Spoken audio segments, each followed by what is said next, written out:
1 Corinthiens, chapitre 15, le verset 33 à 34. Vous êtes? Ne vous y trompez pas. Les mauvaises compagnies corrompent les bonnes mœurs. Amen. Ne vous y trompez pas. Les mauvaises compagnies corrompent ou détruisent les bonnes mœurs.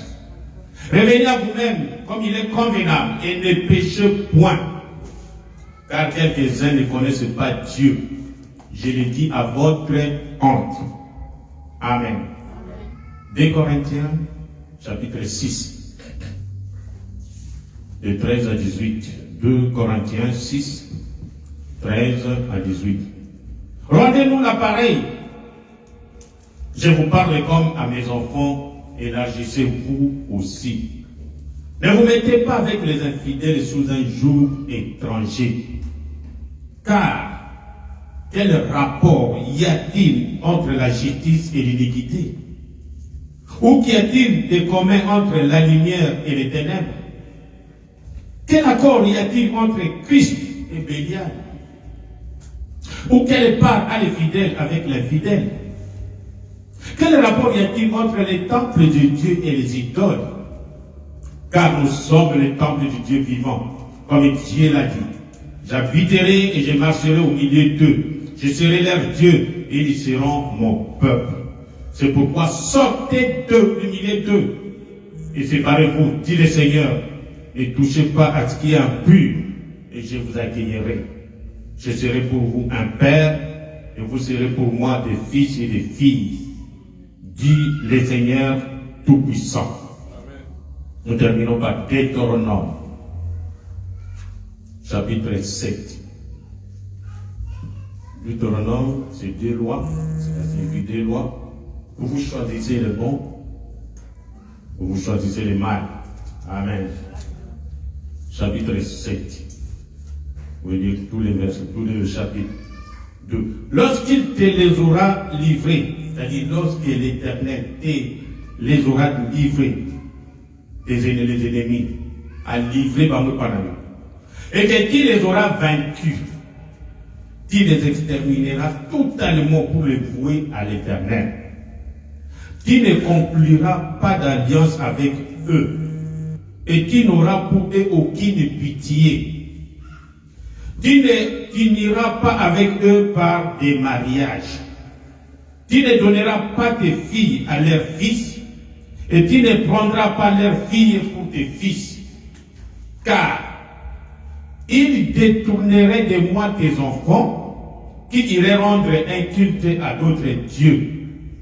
Ma colère s'enflammerait alors contre vous, et je ne tarderai pas à vous exterminer. Prions Dieu. Notre Dieu est notre Seigneur, l'unique et véritable Dieu, le seul que nous avons. Nous comptons encore sur toi pour que tu viennes, ô Dieu, parler à ton peuple, et que nous soyons simplement les instruments entre tes saintes mains. Bénis-nous ensemble pour ta gloire dans le nom de Jésus. Amen. Amen. Asseyez-vous. Voilà. Nous allons parler aujourd'hui d'un petit sujet que nous avons intitulé « Les mauvaises compagnies détruisent les bonnes mœurs ». Ou la mauvaise compagnie détruit les bonnes mœurs. Baninga mabe. Lingomba ya mabe. Ba camarade mabe. Babe bisakabu moi ya bato malamu. Amen. C'est de cela que nous voulons parler. Comme nous venons de le lire partout. Vous avez vous-même suivi. Et là, on va lui compagnie, une mauvaise compagnie. C'est-à-dire, une camaraderie. Bien sûr que toute camaraderie n'est pas mauvaise. Il y a la bonne camaraderie, il y a la bonne compagnie. Mais nous voulons montrer que la mauvaise compagnie détruit les bonnes mœurs. Qu'est-ce que les mœurs? Mœurs, ce sont des règles. Ndenge toyokani la famille na biso, toliaka nyamatel te, toliaka mbisi boy te, tobundaka te, bato batambolaka mitakala te. Donc ce sont des mœurs comme ça. Et pour nous les chrétiens, nous avons aussi nos mœurs. Dans tout pays, vous trouvez les droits de l'homme. On dit que c'est universel. C'est-à-dire, vous ne pouvez pas tuer votre frère. Vous ne pouvez pas prendre votre semblable, un homme, et le prendre comme esclave. Non. Si on vous trouve, vous payez. Parce que c'est contre les règles, c'est contre les bonnes mœurs. Amen. Nous les chrétiens aussi, c'est comme ça. Nous avons nos mœurs. Nous avons nos habitudes. Et nous ne voulons pas nous mélanger avec les autres comme nous avons dit. Quel rapport y a-t-il entre les fidèles et les fidèles? Alors, mais ça nous a vu cette année. Par règle, nos règles chrétiennes, c'est quoi? Ou que vous devez mettre ça dans votre tête, dans votre cœur, sur vos linteaux, partout. La première règle, les premières mèches au-dessus de Zanango, c'est dans Deutéronome chapitre 6. Nous allons lire ça. Vous trouvez ça aussi dans Marc 12, 28, 31. Lisons. Deutéronome 6, nous commençons verset 6. Vous pouvez lire tous les chapitres. Écoute, ô Israël, Israël yoka. Toi, chrétien, ma Christo, mon yoka. L'Éternel, notre Dieu, est le seul éternel. Vous avez suivi? Le Seigneur, l'Éternel, notre Dieu, il est le seul. Depuis que vous êtes né jusqu'à ce que vous allez mourir, l'Éternel Dieu, il est comment? Seul. Il n'y en a pas deux, il n'y en a pas trois, un, seul. Tu aimeras l'Éternel ton Dieu de tout ton cœur, de toute ton âme, de toute ta force. Et ces commandements, les commandements que Moïse donne maintenant, c'est que nous sommes en train de lire, que je te donne aujourd'hui, seront dans ton cœur.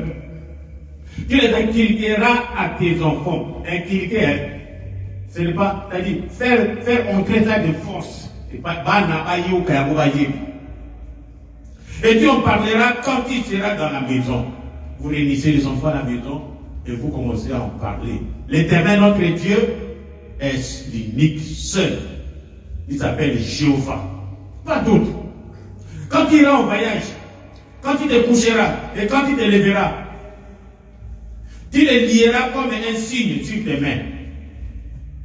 Et ils seront comme des frontaux entre tes yeux. Tu les écriras sur les poteaux de ta maison et sur tes portes. Et cette maison, nous l'avons dédiée à Jésus.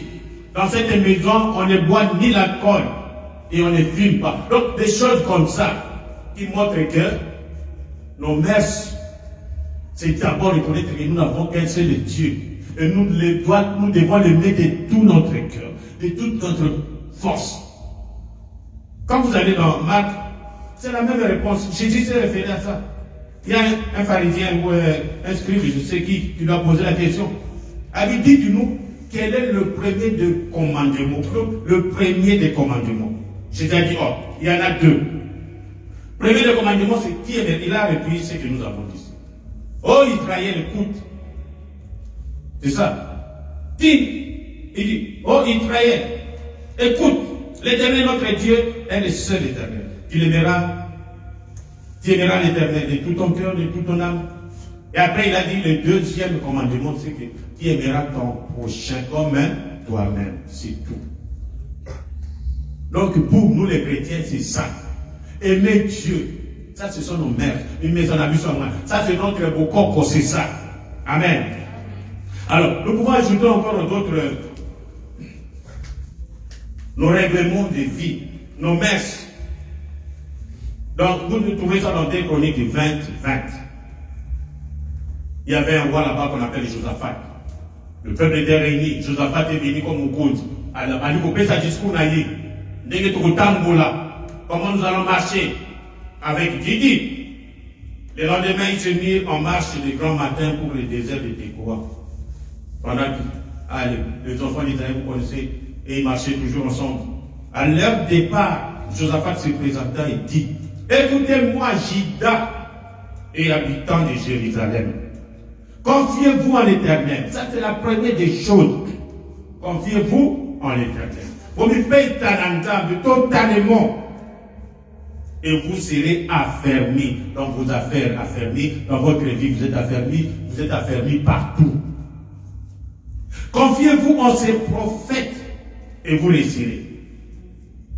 Quand vous confiez à votre Dieu éternel, mais le Dieu là, il est invisible. Il envoie toujours des prophètes. Et quand vous vous confiez à ces prophètes, vous allez réussir à coup sûr. Amen. Pour ajouter à ça, vous pouvez prendre aussi Osée 12, 13.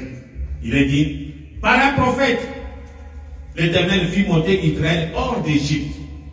Et par un prophète, Israël fit garder. C'est-à-dire que le voyage des enfants d'Israël, c'est grâce à un prophète.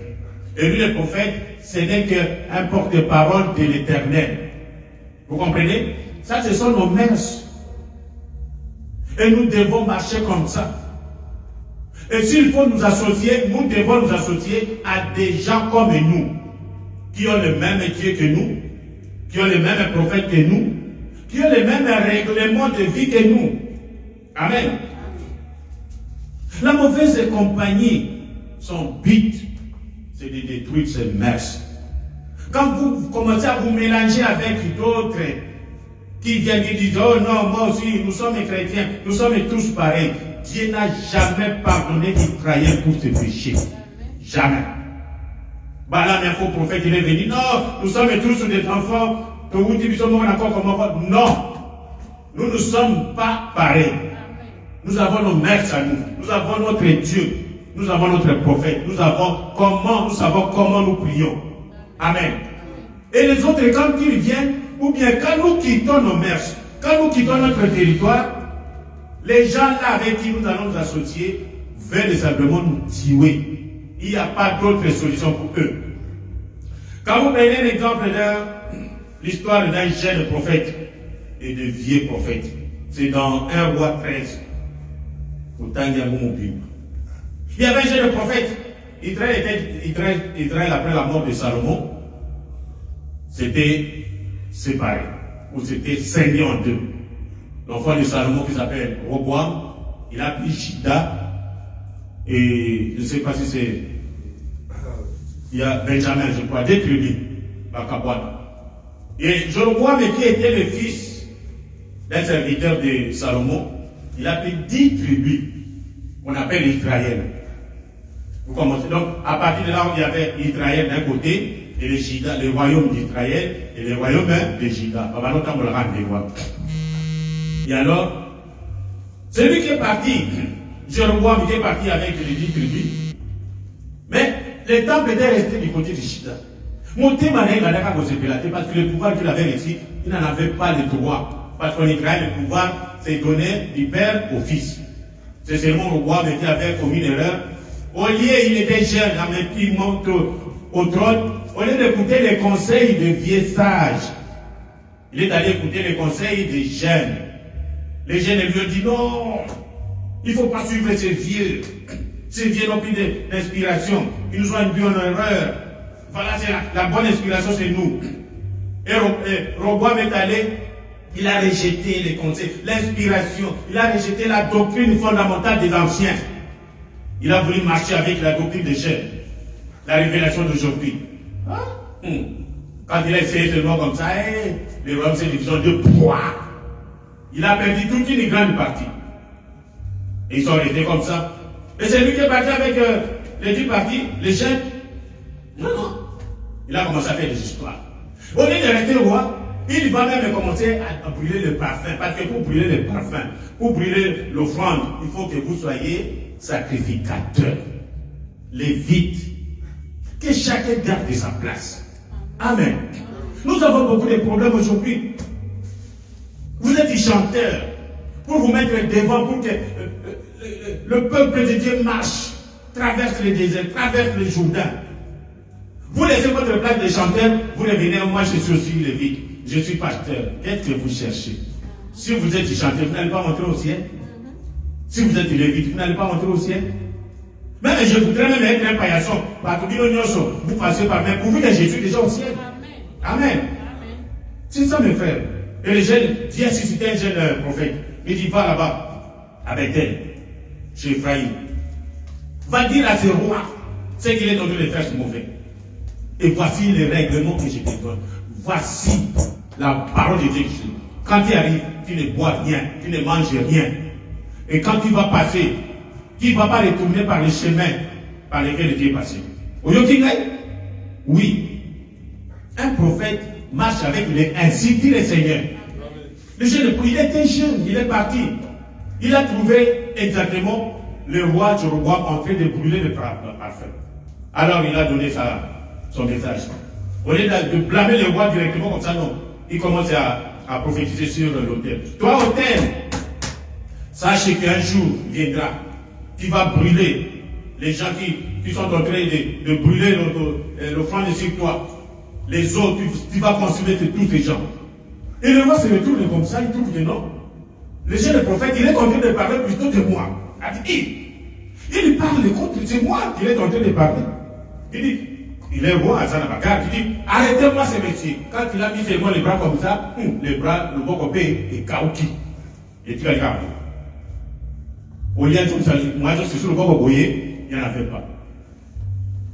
Parce qu'il a désobéi à l'insigne du Seigneur. Il a dit, il a trouvé que non. Les jeunes prophètes avaient raison. Il dit, oh, prophète, est-ce que tu peux venir chez moi à la maison? Nous allons manger, je vais te donner des présents. Le prophète dit, non. Même si tu me donnais la moitié de ta maison, voici l'ordre que j'ai reçu du Seigneur. Je ne mangerai rien, je ne boirai rien, et je ne pourrai pas retourner par les chemins par lesquels je suis venu. Allez, il est parti. Il est parti s'asseoir sur un arbre qu'on appelle les térabènes. J'ai demandé à faire le mot qui tourne.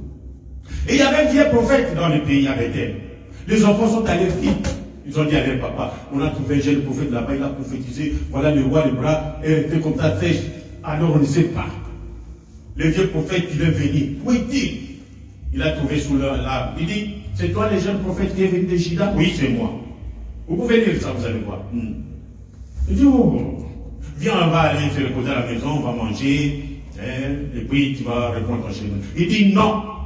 Le Seigneur m'a dit, voilà, je ne veux pas manger, je ne veux pas boire. Je ne peux pas retourner par les chemins par lesquels je suis venu. Et le vieux prophète, il dit, écoute, moi aussi, je suis prophète.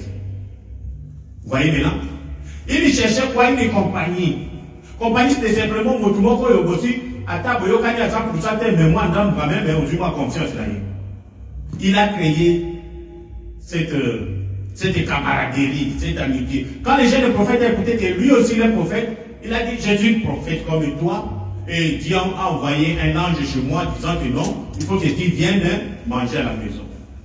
Les jeunes prophètes, les gens, ils sont frivoles, ils n'ont pas vraiment la base. Quand vous découvrez ce que Dieu a dit, accrochez-vous à ça. Amen. Qui qu'il soit, Dieu ne peut pas se contredire. Dieu t'a dit, Dieu a vu la preuve. Dieu a frappé le roi. Et un vieux prophète, Dieu dit non, Dieu m'a envoyé un ange, et la Bible dit qu'il mentait, il a menti. C'est où? Oh, est-ce que je vais trouver ça? Non. Il a menti à ces jeunes prophètes. Il dit, il alla auprès de l'homme de Dieu. Il dit, cet homme, le roi dit non, je ne peux pas trouver ça facilement. Ouais. Il a dit, moi aussi je suis prophète. Verset 18 de 1 roi 13.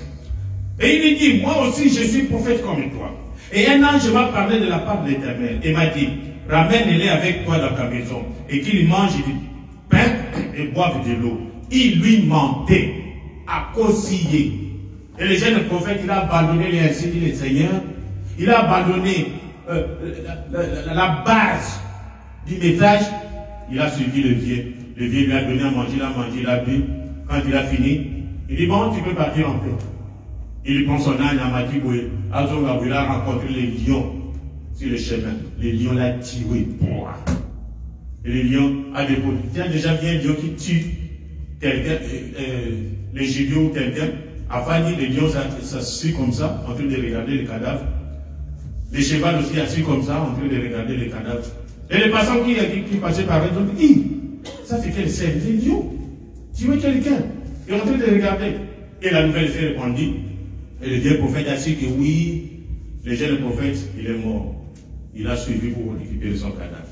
La mauvaise compagnie peut se faire par des mensonges. Quelqu'un veut simplement vous mentir pour vous nuire. Et si vous n'êtes pas prudent, si vous n'êtes pas accroché à vos mœurs, à ce que dit le message, vous allez céder. Il y a la mauvaise camaraderie, la mauvaise compagnie. La vie d'un chrétien, c'est que nous étions. Nous prenons ça dans 1 Corinthiens 6. Je crois que c'est là où nous avons dit, je ne sais pas. Lisons encore pour voir. Ne savez-vous pas que les Égyptiens n'hériteront point les royaumes des cieux? Vous êtes un enfant de Dieu. Et vous le savez bien qu'un Égypte ne peut pas entrer dans les royaumes des cieux. Mais vous voulez toujours vous accrocher à lui, à elle. Je ne sais pourquoi. Continuons. Ne vous y trompez pas, ni les impudiques. On en a parlé la fois passée. Ni les idolâtres, ni les adultères, ni les efféminés. Les jeunes gens, vous êtes mes enfants. Les efféminés, ce sont des garçons qui deviennent comme des femmes. Ils traitent les cheveux. Quand nous grandissions, on voyait, ce sont des femmes. Même la Bible dit, ce sont les femmes qui traitent les cheveux. Voir un homme traiter les cheveux, mais nous sommes tous devenus des fous, on trouve ça normal. Voir un homme avec des boucles d'oreilles, je ne sais pas. Quel monde, des efféminés comme ça, et ce sont des gens que le monde est en train de louer. Les joueurs de football, les musiciens, je ne sais pas. Et les gens, on est là derrière eux quand l'équipe joue. Ah, moi je suis derrière telle équipe. Il y a des efféminés, les gens qui vont faire la prostitution, le péché, et on est derrière, et on est en train de les acclamer. Si un match, quelqu'un veut passer toute la journée au stade, alors qu'il y a l'église le dimanche, il n'y va même pas. Lisons. Ni les infâmes, les familles. Vous savez, les enfants de Jacob, ils ont tué toute une ville parce qu'ils avaient abîmé leurs filles. Les enfants de Dieu dans nos mères, les filles de Dieu se marient vierges. Et quand vous faites cette abomination, vous amenez les familles dans la maison. Ça ne va pas. Ni le voleur, ni les cupides, mes frères et sœurs. Nous sommes des enfants de Dieu. Nous travaillons pour Dieu. Vous êtes dans une église, pasteur. Et vous avez 3 types, 4 types, vous seul, pasteur. Frère, soyons quand même sérieux. Vos collaborateurs, je ne sais pas, ils marchent avec des vieilles voitures. Tinika et Péli, est-ce que. Mais c'est quelle cupidité. Et vous ne voulez pas même avoir des associés dans l'église. Pour ne pas leur donner l'occasion d'avoir un véhicule, il n'y a que toi, les patrons de l'église, 4 véhicules, 3 véhicules, une grande maison, et toutes les dîmes, les salaires, c'est toi. C'est la cupidité, le frère. Quand nous mourrons, tout ça, ça va rester ici. Amen. Travaillez avec les autres. Que les autres trouvent aussi la joie de travailler pour le Seigneur. Même si c'est vous qui avez commencé. Vous avez commencé parce que Dieu vous a prêté son souffle de vie. Amen. Ne soyez pas cupides, mes frères. Vous créez un parti politique, vous créez une ONG, vous êtes cupides. Tous les avantages, toi. Toutes les voitures, toi. Toutes les bonnes maisons, toi. Bonico. Ni les ivrognes, ni les outragés, ni les ravisseurs n'hériteront les royaumes de Dieu. Et c'est là que vous étiez. Vous étiez comme ça avant. Quelques-uns de vous. Mais vous avez été lavés. Nous sommes lavés. Mais vous avez été sanctifiés. Mais vous avez été justifiés au nom du Seigneur Jésus-Christ et par l'Esprit de notre Dieu. Donc maintenant, nous sommes lavés de ces choses. Sanctifiés, purifiés. Nous sommes pris de ces choses. Nous sommes pris de ces camps-là. Nous sommes sortis grâce à la sanctification, à la purification du sang de Jésus-Christ. Tout m'est permis, mais tout n'est pas utile. Tout m'est permis, mais je me laisserai asservir par quoi que ce soit. C'est ce que nous étions. Maintenant, nous ne le sommes plus. Nous savons que les gens qui font ça iront en enfer. Amen. Ce sont des infidèles. Et alors, continuons. Là, c'est pourquoi vous allez vous lier en camaraderie avec des gens comme ça. Comment pouvez-vous continuer à nouer des camaraderies et des amitiés avec ces injustes? Vous connaissez bien que ce sont des injustes. Dans 2 Corinthiens 6, 13, 18. Rendez-nous, nous avons dit ça. Rendez-nous l'appareil. Je vous parle comme à mes enfants. Élargissez-vous aussi. Ne vous mettez pas avec les infidèles sous un joug étranger. Ce sont des infidèles. Les gens qui commettent des choses que nous venons de lire comme ça. Ils n'ont pas honte, c'est leur vie. Ne vous mettez pas en relation avec eux. Ça va vous créer la mauvaise compagnie. Et leur but, c'est de vous détruire. Amen. Car quel rapport y a-t-il entre la justice et l'iniquité? Toi, tu pratiques la justice et ton ami pratique l'iniquité. Et vous marchez ensemble. Est-ce que deux personnes peuvent marcher ensemble sans avoir être convenu avant? Il n'y en a pas. Ou qu'y a-t-il de commun entre la lumière et les ténèbres? Quand la lumière apparaît, les ténèbres fuient. Amen. Il n'y a rien de commun entre la lumière et les ténèbres. Rien. Quel accord y a-t-il entre Christ et Bélial? Christ. Vous adorez Christ. Nous avons vu le premier des commandements. C'est l'éternel, l'unique Dieu. On t'amène encore un autre Dieu. Alors, nous allons voir ça. On a encore le temps. Et toi, tu vas t'accrocher. Avec cet homme-là, vous dites des amitiés. Toi, tu pries Christ, lui prie Bélial. Non, mon frère. Il n'y a pas de lien. Ou quelle part a les fidèles avec les fidèles? Quel rapport y a-t-il entre les temples de Dieu et les idoles? Car nous sommes les temples de Dieu vivant. Comme Dieu l'a dit. J'habiterai, je marcherai au milieu d'eux, je serai leur Dieu et ils seront mon peuple. C'est pourquoi nous prêchons cette prédication. Pour que vous sortiez du milieu d'eux. Amen. Et séparez-vous, dit le Seigneur. Ne touchez pas à ce qui est impur et je vous accueillerai. Je serai pour vous un père et vous serez pour moi des fils et des filles. Dit le Seigneur Tout-Puissant. La mauvaise compagnie ne fait que détruire. Et la chose dans laquelle nous voulons maintenant aborder, arriver. Pourquoi Dieu, quand nous avons dit dans Deutéronome 5, Dieu dit, la mauvaise compagnie, son dernier but c'est de détruire l'adoration. Je vous ai montré ici que nos mœurs, le premier mœurs c'est reconnaître notre Dieu comme l'unique et véritable Dieu, un seul. Et nous devons l'adorer. Dans l'Ancien Testament, selon les mœurs des enfants de Dieu, l'adoration était réservée uniquement à Jéhovah l'Éternel. Les enfants d'Israël, quand ils essayaient d'adorer notre Dieu, Dieu les frappait. Dieu les amenait en esclavage. Dieu leur donnait des punitions. Parce qu'ils s'écartaient de la vraie adoration. Dieu est jaloux. Il aime seulement qu'on l'adore. Quand vous commencez à adorer un Dieu, vous adorez Dieu, un autre Dieu, vous adorez un autre Dieu, Dieu se fâche. Il va vous tuer. Il va vous ôter de la terre. Amen. Nous avons vu les grands Moïse. Un grand prophète de Moïse. Dieu pose la question, qui est comme Moïse? Je parle avec lui bouche à oreille. Personne. Mais Moïse, à un certain moment, il a voulu prendre la place de Dieu. Dieu lui dit, frappe la pierre une seule fois. Et Moïse, sous la colère, l'a frappé deux fois. Dieu a dit que Moïse voulait prendre ma place. Moïse ne veut pas écouter. Il a ôté Moïse. Amen. Mais c'est un grand serviteur de Dieu. Dieu ne regarde que sa parole. Qui que vous soyez, Dieu ne regarde que sa parole. Point que. Et nous connaissons cela. Ça, c'est dans l'Ancien Testament. Vous allez dire, ça, c'est l'Ancien Testament. Mais nous avons reçu un prophète, comme nous avons dit. Dans nos mers, nous marchons derrière le prophète. C'est que le prophète dit, ainsi que le Seigneur, conforme à la Bible, nous croyons cela. Amen. Alors, il a dit, le mystère de la divinité a été donc dévoilé en ce temps de la fin par le prophète de Dieu nous a accompagnés. Il dit, le Jéhovah de l'Ancien Testament, c'est Jésus-Christ dans le Nouveau Testament. C'est-à-dire que là, c'est forcément quoi. Donc, Jéhovah, pendant que moi, dans l'Ancien Testament, il était Jésus au monde dans le Nouveau Testament. Il n'y a pas de différence. Amen. Vous trouvez ça, les dieux puissants dévoilés devant nous. 34.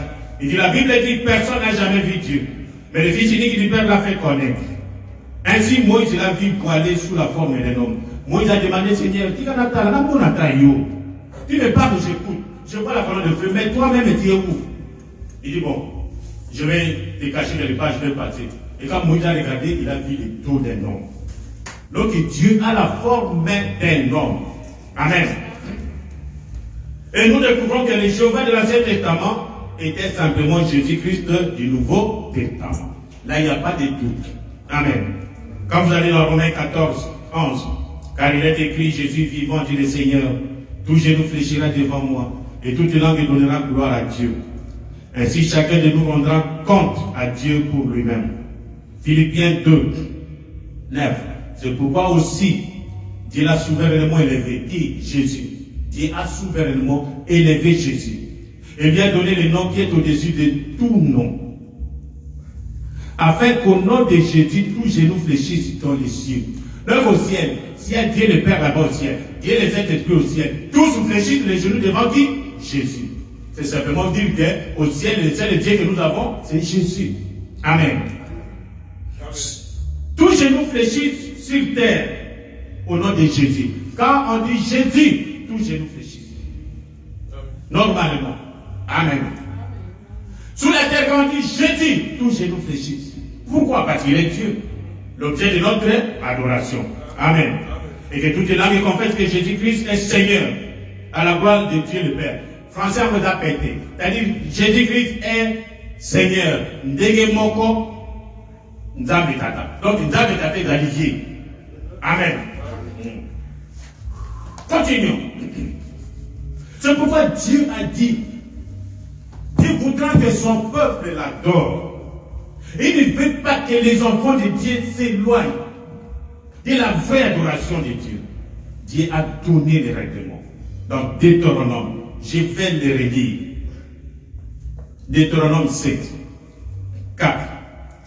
Lorsqu'il te les aura livrés et que tu les auras vaincus, tu les extermineras totalement pour les vouer à l'éternel. C'est là où le roi Saoul a échoué. Dieu l'envoie aller détruire ce pays. Saoul, le roi, arrive là-bas, il trouve de bœufs, même à Poutana, à Monata d'Israël. Il a dit, bon, on va garder Baoyo, on va donner, on va sacrifier à l'éternel. Et Dieu vous a demandé ça. Faites exactement ce que Dieu a dit. Et c'est comme ça que Dieu a rejeté Saoul. Amen.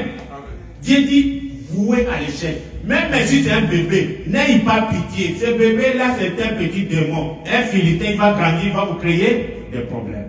Amen. Tuez. Même si c'est les chiens ou les chiens ici, tuez-les. N'ayez pas pitié. Il dit, il les exterminera totalement pour les vouer à l'éternel. Quand nous parlons des Philistins, des petits bébés, ce sont les péchés pour nous. Amen. Tous les petits péchés, tuez-les. Oh non, nous aussi les sœurs, on ne veut pas quand même être comme les sœurs de l'Antiquité. Ils n'ont pas les mêmes pinceaux que les autres femmes mettent le make-up ici, vous aussi vous utilisez. Même chose. Même couleur, même chose. Pas encore, je ne sais pas. Les sœurs et les frères et les sœurs en Christ et les sœurs en Kingandi, la même chose.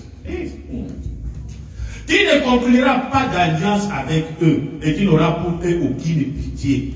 Oh non, frère, nous sommes en train de faire des affaires, les commerces avec. Non, ils prient dans les groupes de prière. Ce sont, on les appelle les réveils, les églises de réveil. Ce sont nos frères.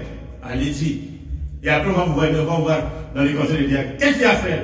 Non, frère, l'argent, le capital que j'avais, on faisait les commerces avec les frères de l'église de réveil. Il a pris avec ça.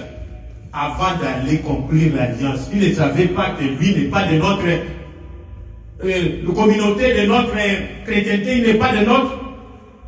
Avant d'y aller, réfléchissez, mes frères. Que c'était un fidèle. Amen.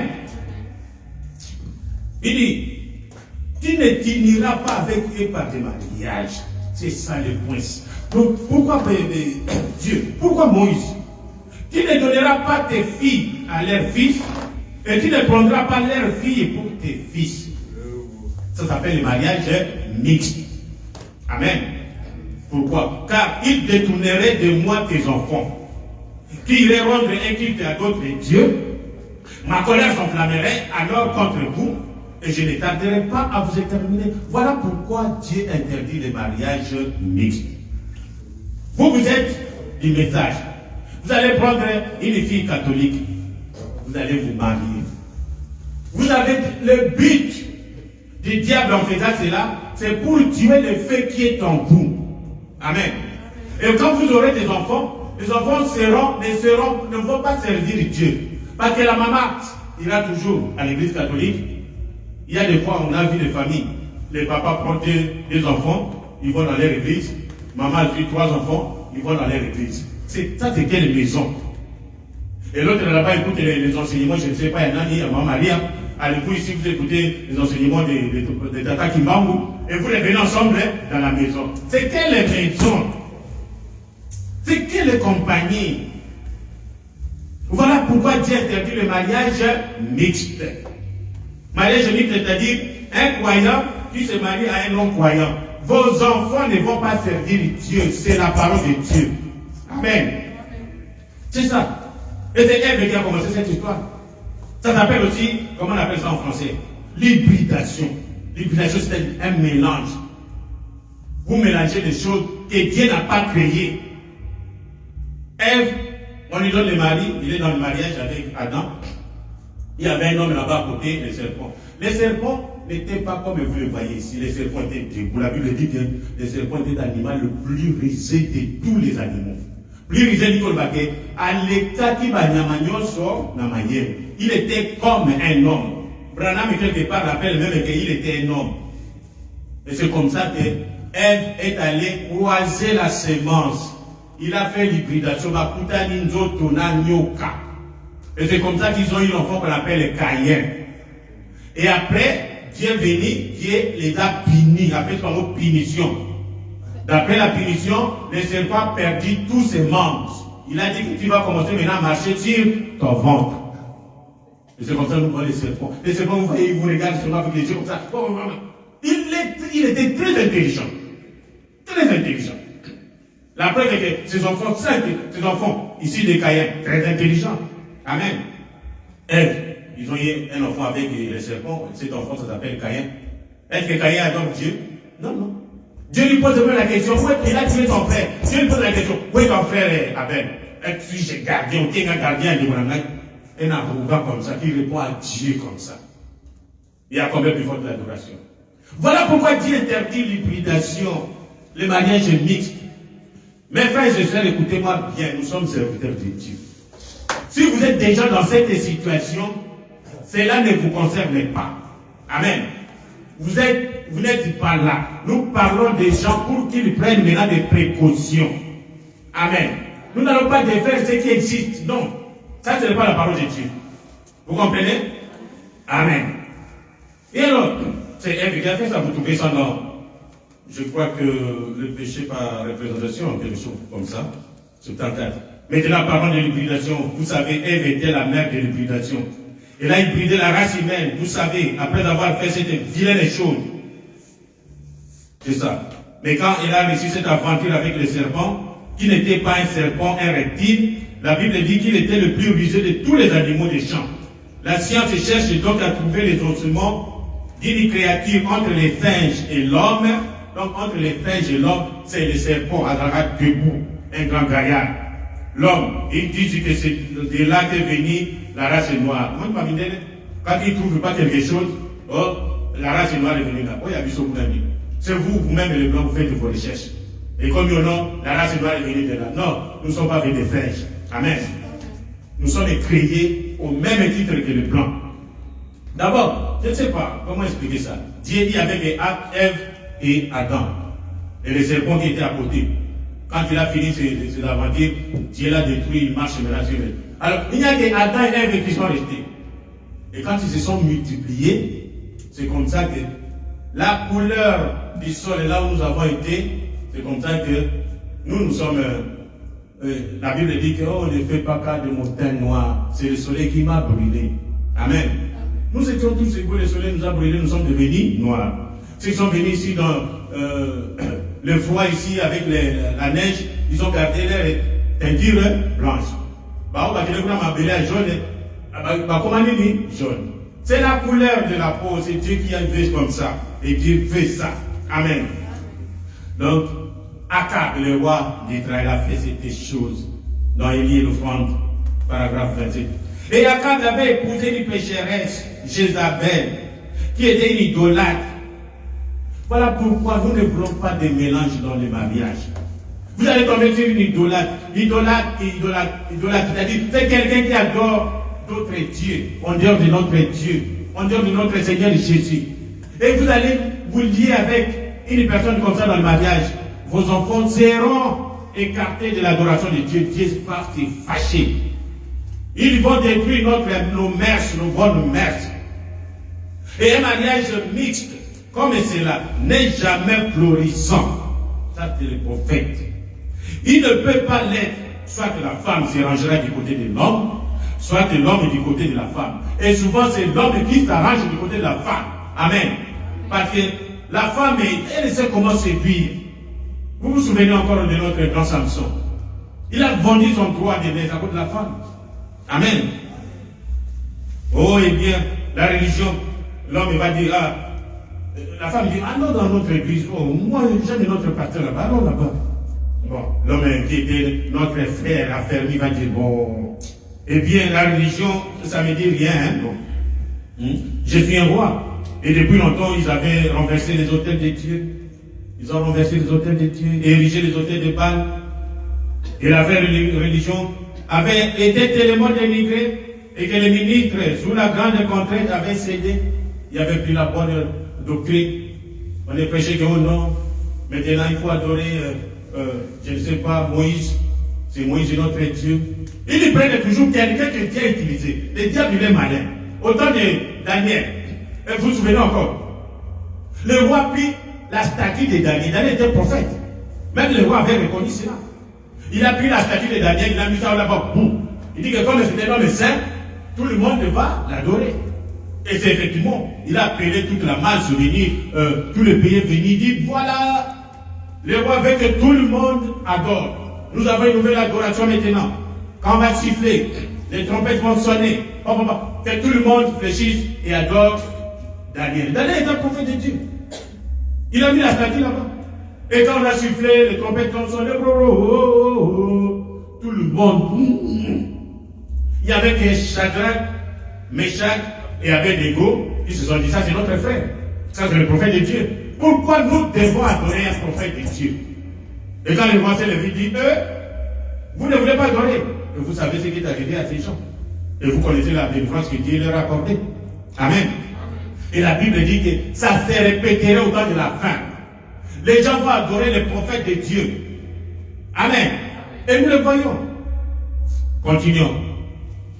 Ne vous mettez pas avec des incroyants sous un joug qui n'est pas celui du Seigneur. Là, nous avons lu. Et donc, soyez certains de Dieu. Vous prenez à partir de 5.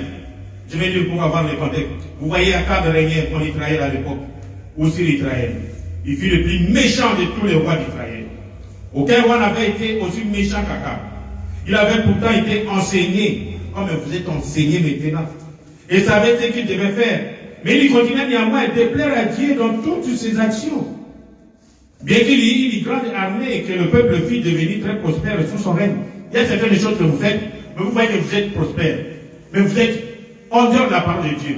Le prophète dit, mais sachez qu'on ne peut déplaire à Dieu et s'attendre à s'en tirer aussi bien longtemps. Vous avez déplaire à Dieu. Vous avez brisé la loi de Dieu. Mais vous êtes prospère, vous avancez. Ça ne va pas tarder. Amen. Vous allez payer ça. Et vous serez renversé.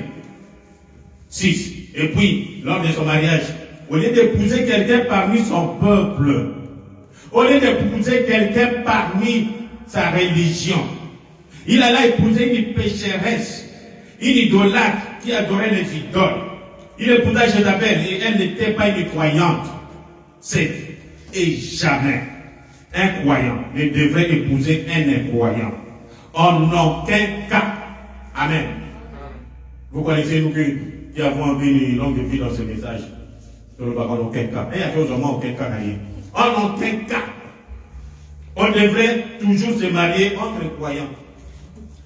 On ne dit pas que mariez-vous dans la même église, non. Dans les messages. Amen. C'est-à-dire que nos mères, nous avons vu. Les gens avec qui nous avons les mêmes mères. Nous avons le même Dieu. Nous avons les mêmes prophètes. Mariez-vous. Israël ne se marie jamais en dehors d'Israël. Quand en effet, Bazuma Banga, on te lapide. Amen. Quand nous lisons dans Hébreux chapitre 3, 172, la Bible dit, sortez du milieu d'eux, séparez-vous. Dit le Seigneur, et je vous accueillerai. Je vous accueillerai après que vous vous serez séparés. Séparez-vous d'abord. Ne cherchez pas Dieu là où vous êtes. Mélangez avec les gens, non. Avec les infidèles. Il n'y a pas de rapport. Séparez-vous d'abord. Vous serez mes enfants. Je serai votre Dieu. Séparez-vous. Un jeune homme qui se lance dans le mariage, qui se marie avec une jeune fille qui ne croit pas, ou une jeune fille qui se marie avec un garçon qui ne croit pas, ne faites surtout pas ça. Peu importe qu'il soit très mignon et qu'elle soit très mignonne, et ses grands yeux, tout ça va disparaître. Et vous dites, mon amour, un de ces jours, mes frères, votre âme vivra pour toujours. Amen. Nous prêchons pour préserver votre âme. Faites attention à ce que vous faites. Si elle n'est pas une vraie croyante, ou lui un vrai croyant, ne vous mettez pas sous un tel joug. Tenez-vous loin. Tôt ou tard, ça va vous causer des ennuis. Amen. Vous pouvez faire un bon mariage, une très grande cérémonie, tout ça, ça va. Et vous allez rentrer à deux à la maison. Ceux qui étaient venus à la fête vont rentrer chez eux. Ça va vous causer des ennuis. Amen. Le mariage mixte produit la marque de la bête. Parfois, on dit la marque de la bête. On ne le verra pas comme ça. Mais on verra les œuvres. On dit que non, il y aura un signe sur le front et un signe sur la main. Sur le front, c'est la connaissance.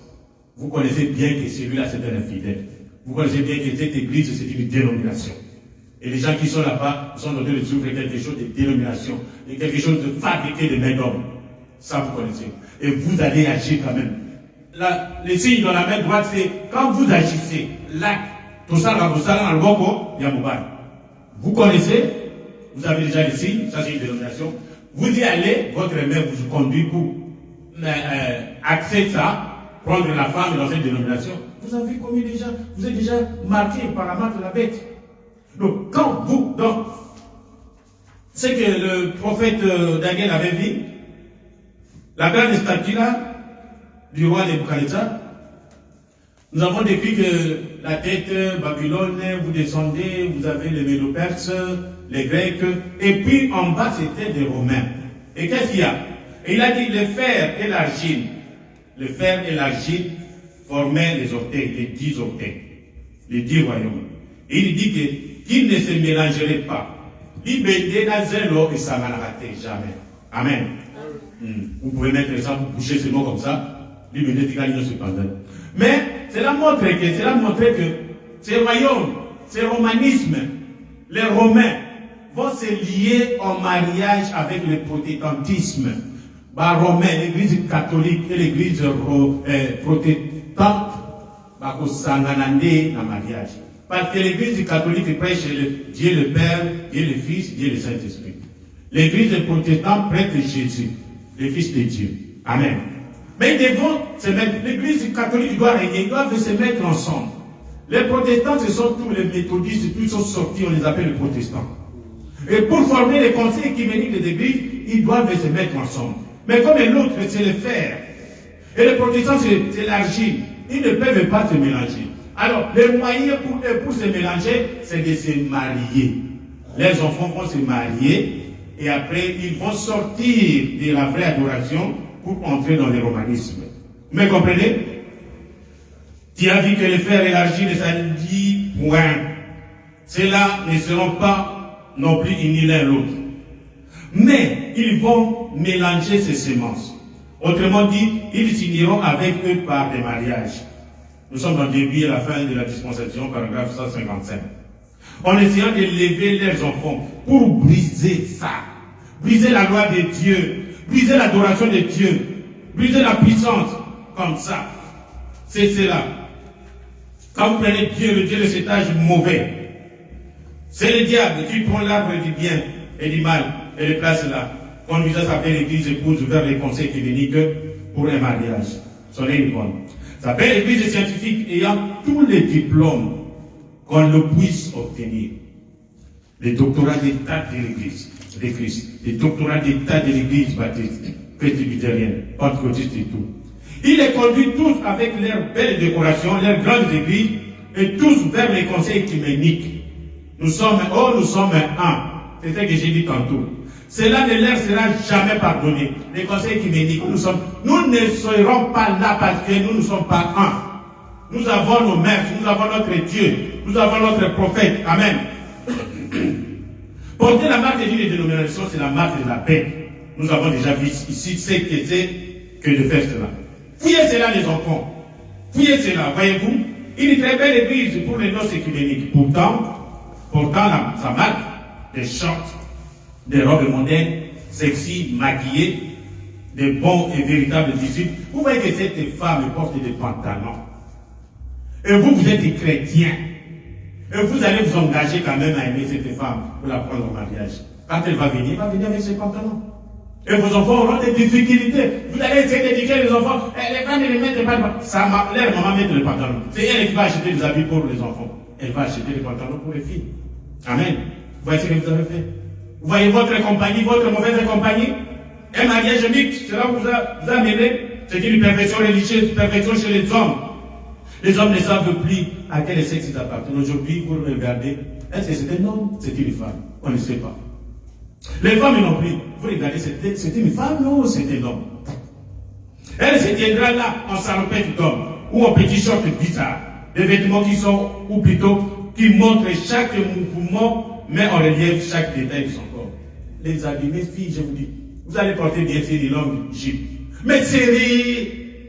Quand vous tournez comme ça, on vous regarde, on voit tout ce qui est de votre corps. Mais c'est quoi ça? Vous n'avez rien fait. Amen. Portez des habits amples qui cachent votre corps. Voilà. Son corps. Mais elle se dit chrétienne. Elle n'est même pas une dame. Quant à être chrétienne, n'en parlons même pas. Elle est une prostituée de rue, utilisée par Satan, inspirée par Satan pour envoyer les fils de Dieu en enfer. Vous comprenez? Qui sont les fils de Dieu? C'est nous. C'est nous qui avons pris au message. Et ces prostituées viennent pour vous envoyer en enfer. Avec quoi? Avec des mariages mixtes. Pour accomplir la parole que Jésus a annoncée, qu'elle s'accomplirait. Je n'avais pas l'intention de le dire, mais il a dit malgré tout. Voyez-vous d'où vient cet esprit religieux, l'arbre mélangé. Nous avons grandi avec les jeunes gens. Les jeunes gens, on gronde. Laissez l'impudicité dans les messages. Fouillez l'impudicité, l'impunité. Et les jeunes garçons, qu'est-ce qu'ils font? Ils vont aimer les filles de d'autres églises, les filles des églises de réveil, ou ceux qui ne prient pas. Les jeunes gens du message font ça. Et la Bible dit que quand vous allez vous accoupler avec une prostituée, vous devenez un même corps. Pourquoi nous sommes corps? Ne croyez pas que le péché c'est seulement avec les filles dans le message. Même quand vous allez avec les filles d'autres églises, d'autres dénominations, c'est un péché. C'est de la prostitution, c'est de l'adultère. Amen. Et il y en a d'autres qui font des enfants. On dit, non, ce n'est pas une fille de métal, ce n'est pas une fille de l'État, mais c'est une fille de Dieu. Elle sera peut-être une femme de quelqu'un d'autre. Elle peut être transformée. Ne faites pas ça, mes jeunes garçons. S'il faut rester chaste, restez chaste. Vos filles, restez vierges jusqu'au mariage. Amen. Avançons pour terminer. Parlons un peu du mariage interracial. Mariage interracial, c'est-à-dire que c'est un noir qui va se marier avec une chinoise. C'est un indien qui va se marier avec un noir. C'est une blanche qui va se marier avec... Ça, c'est le mariage interracial. En fait, nous sommes tous un seul peuple, ici d'un seul arbre, Adam. Amen. Tous, nous venons d'Adam. Les races ne nous séparent pas. Nous sommes tous frères et sœurs. Mais si Dieu dit que voici ma loi, nous respectons ce que Dieu dit. J'ai parlé sur la fois passée. J'ai parlé sur les jeunes gens qui quittent l'Afrique, qui viennent ici en Europe, en Amérique. Leur premier désir, que je vais essayer la femme blanche. Et quand ils viennent ici, c'est leur premier désir. aller chercher des femmes blanches. Et après, ils font des enfants mulâtres. Quand ils font ces enfants, après ils retrouvent que nos mères ne sont pas identiques. On doit se séparer. Ces femmes blanches-là, ils savent, nous sommes en Amérique. Quand vous avez un enfant, on va supporter l'enfant, on va lui donner des taxes, et ainsi de suite. Amen. Mais elle va tout faire pour avoir un enfant avec toi. Pourquoi pas? Elle ne va plus travailler. C'est toi qui vas commencer à payer, qu'on appelle ça, chat de sa porte. Donc vous commencez à payer de l'argent pour cet enfant jusqu'à 18 ou 20 ans. Qu'est-ce que tu as cherché? Parce que non, je vais aller goûter les femmes blanches. Qui vous a dit ça? Comme ça, c'est Dieu a dit dans... Où est-ce que j'ai trouvé ça? Paragraphe 109. L'hybridation. Oh, que c'est terrible, l'hybridation. Ils hybrident les gens. Vous savez, c'est un grand moule. Les grands multipoles. Parmi les gens de couleur, ils sont à tout le monde. Des centaines d'amis précieux qui sont des chrétiens nés de nouveau. Il y en a. Mais au sujet de la ségrégation, nous sommes les blancs, nous sommes les blancs. Non, non.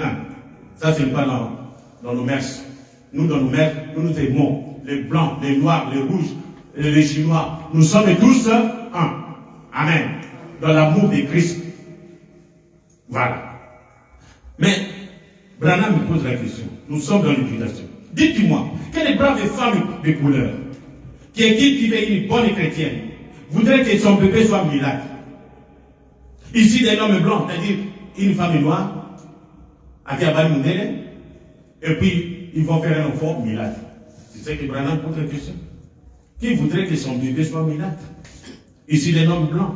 Absolument pas. Ce n'est pas bien. Quelle femme blanche voudrait que son bébé soit un mulâtre? Ici, des hommes de couleur. Dieu nous a créés tels que nous sommes. Restons tels que Dieu nous a créés. Je crois que c'est ça ce qui est bien. Ça, c'est le prophète. Nos mères, nous suivons ce que le prophète dit. Amen. Que les gens restent tels que Dieu les a créés. Il dit, 111. Les gens seraient beaucoup mieux si on les laissait simplement tels qu'ils sont, tels que Dieu les a créés. Que la race brune se marie avec la race brune. Brune, invité, indien, qui sont-ils? Que la race blanche se marie avec la race blanche.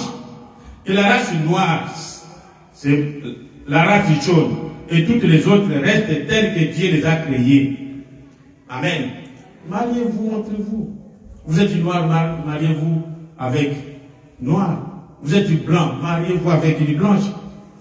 Si la violette, Dieu l'a créée et qu'elle était blanche, qu'elle reste blanche, la fleur, qu'elle soit bleue, noire, brune, ou quoi encore, laissez-la telle qu'elle est. Si le maïs a été cultivé d'une certaine façon, si c'est du maïs jaune, ne les croisez pas avec du maïs blanc.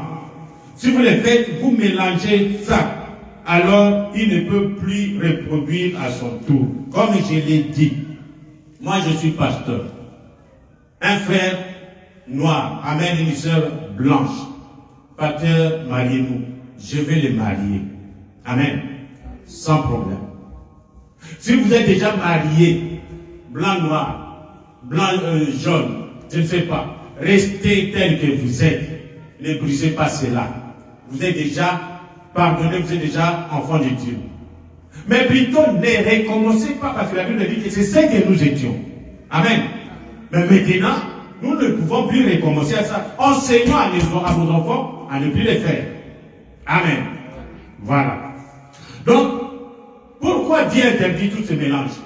Parce que nos enfants seraient écartés de l'adoration. Dieu aime que nous puissions l'adorer. Cette compagnie va nous écarter de l'adoration de notre Dieu.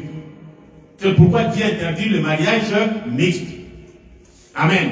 Mariez-vous entre chrétiens, entre croyants. Nous n'avons pas de compagnie, ni de mariage, rien de commun avec les adorateurs du prophète Simon Kimbamou. Nous n'avons rien de commun avec les adorateurs du prophète Simon Kimbamou. Mais ce sont nos frères. Amen. S'il y a une aide, on va les dire tout ça. Mais en ce qui concerne la religion, nous gardons notre identité de fils de Dieu. Nous gardons notre identité d'Israël. Oh, Israël, sache que tu n'as qu'un seul Dieu. Rien de commun avec les adorateurs du prophète William Branham, les gens qui adorent le prophète William Branham. Nous ne sommes pas en commun. Nous n'avons pas les mêmes mœurs. Amen. Parce que notre Dieu s'appelle Jésus. Le prophète Branham, il est notre prophète. Rien de commun avec les chrétiens qui donnent la plénitude de Dieu en Branham. Oh non, Dieu venait tout entier entrer en Branham pour discerner les pensées. Nous ne sommes pas là. Dieu est jaloux. Dieu ne donne jamais sa plénitude à qui que ce soit. Amen. Dieu a donné sa plénitude uniquement dans le corps humain en Jésus. Point très. Dieu ne peut pas venir faire quelque chose puis venir le faire. Branham c'est un prophète de Dieu. Il y a quelqu'un qui m'a posé la question. Pourquoi quand de Paul, on n'a pas parlé de Fils de l'homme? Pourquoi Paul n'a pas manifesté le Fils de l'homme? Mais l'Église était tout au début. Amen. Il fallait que Dieu termine son plan, que l'Église arrive à la fin au temps de l'Odyssée. Et c'est à ce moment-là que Dieu a promis qu'au temps de la fin, le prophète William Branham va manifester le Fils de l'homme. Amen. Manifester le Fils de l'homme. Au temps d'Abraham, c'était Dieu dans la chair humaine. Et Dieu, quand il discernait, il ne disait pas, je n'ai pas la parole de feu au-dessus de ma soeur Papa. Et vous avez tel problème. Il disait seulement, pourquoi Sarah a-t-elle ri? Lui-même, dans lui, a moni que Sarah a séqué. Quand Dieu est venu en Jésus, Jésus était là. Il a dit Nathanaël, venez. Il dit, oh, voici un Israélite qui n'a pas de fraude. Oh, où est-ce que tu m'as connu, Seigneur? Quand tu étais sous le figuier, je t'ai vu.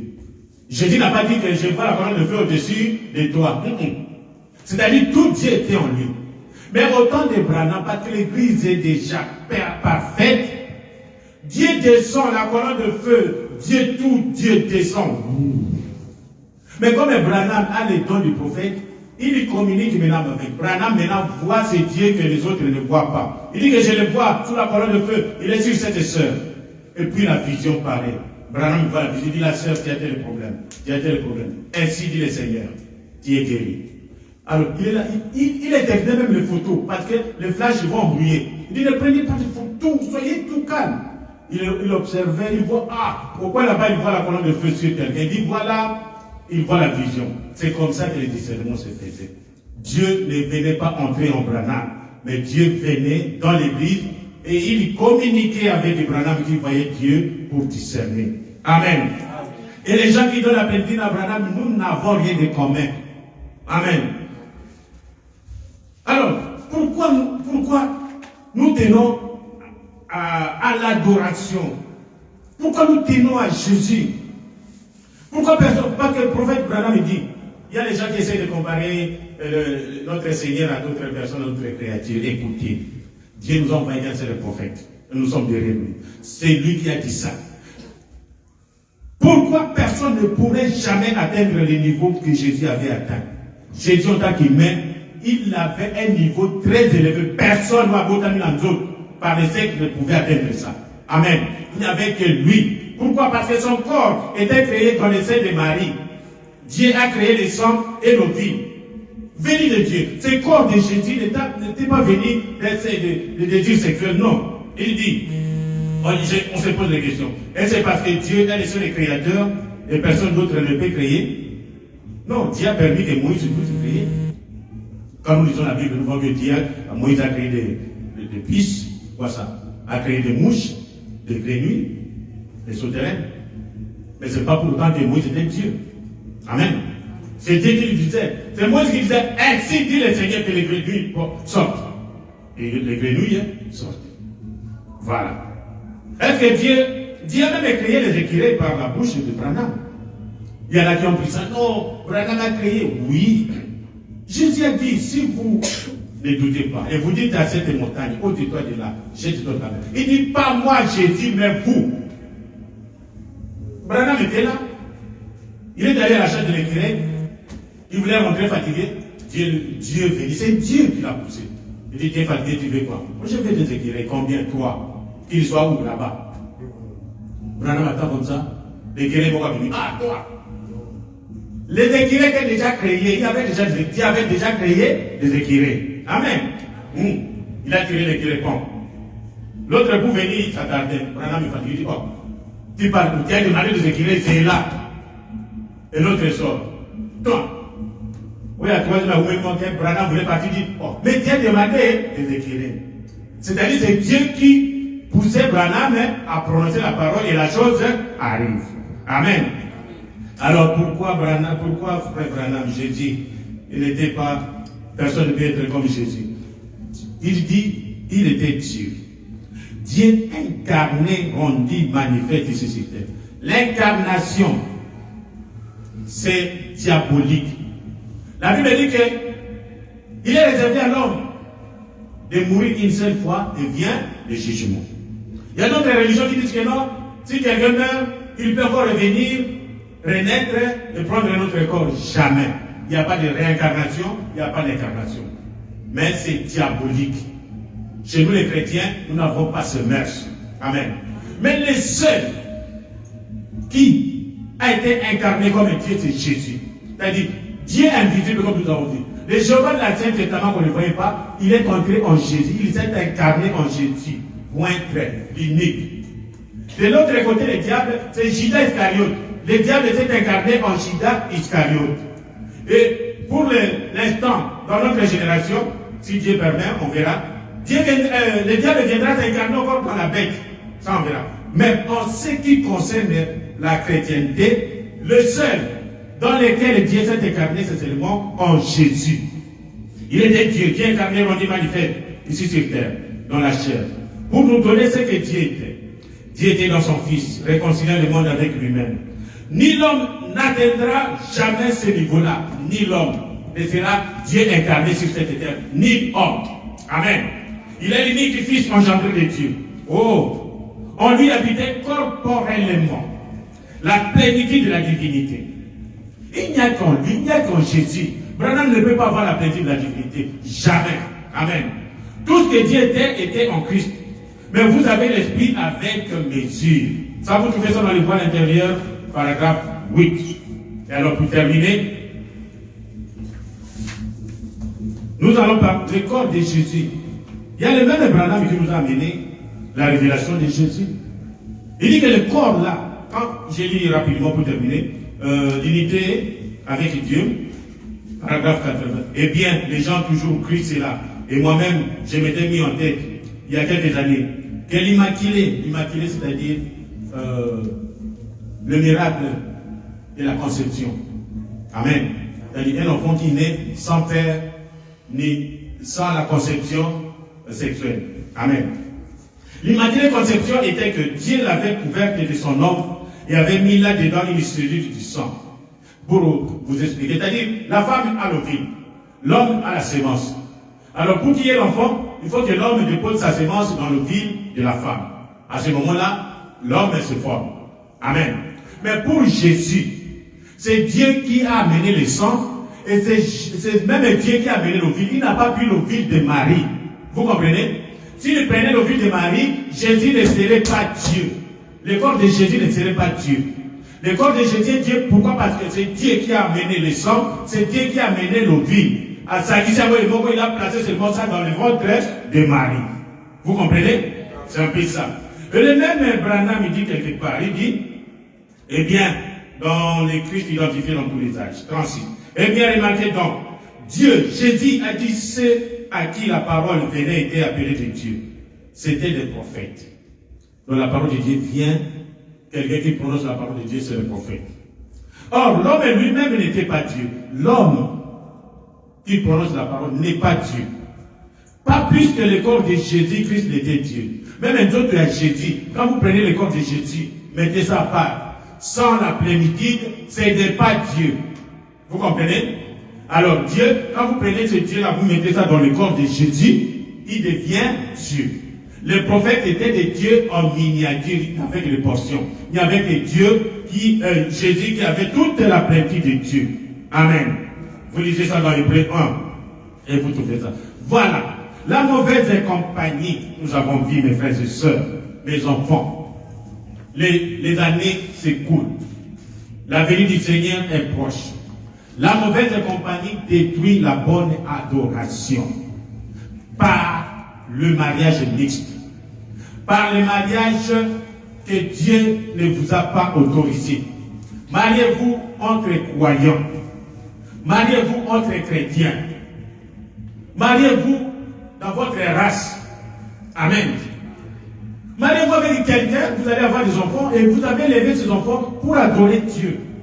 Mais quand vous mariez avec quelqu'un qui est dans une dénomination, vous serez séparés, vous aurez des enfants qui ne sauront pas adorer Dieu. Et Dieu va se fâcher. Amen. La mauvaise compagnie détruit les bonnes mœurs.